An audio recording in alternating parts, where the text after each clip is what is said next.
On file tout de suite au contre-la-montre pour la préparation du Tour du Val d'Orge. Les cyclistes dans ces images s'avancent un à un pour le top départ, toujours sous les yeux du public. Le contre-la-montre permet aux organisateurs de classer les coureurs pour le départ selon leur performance.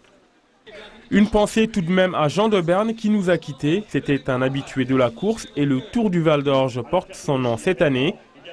Les joueurs se lancent un à un et au fur et à mesure qu'ils franchissent la ligne d'arrivée, leur temps chronométré est inscrit sur ce grand tableau blanc. Un invité de marque a participé à cette épreuve.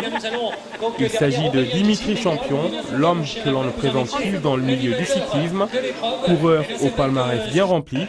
On retrouve justement ici notre champion Dimitri qui va à son tour s'élancer. Le top départ est donné, premier virage à droite, pas évident avec la chaussée glissante et tout de suite l'épreuve de la planche. Il disparaît soudain dans le vaste parc de séminaire de Savigny, 24 hectares d'étendue. 4 minutes plus tard, nous le retrouvons ici franchir la ligne d'arrivée. Un très bon chrono, 4 minutes 08 inscrit sur le tableau. Nous avons évidemment voulu avoir son avis sur sa participation. Écoutons Dimitri Champion. Un contre-la-montre en cross, c'est pas évident. On va dire que c'est rare dans la saison, même je crois que c'est le seul. Donc c'est vrai que voilà, ça fait partie du TVO et c'est ce qui donne son charme. Pour moi, voilà, ça a été quand même. J'ai fait ce que j'ai pu et après je pense que la course ça va être mieux.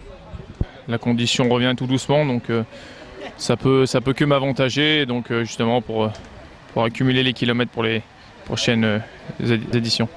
Moi la semaine prochaine je vais à la première manche de cyclocross du calendrier FFC, donc c'est vrai que voilà, je viens là pour me préparer et pour essayer de trouver des sensations et du niveau se confronter au niveau français, quoi.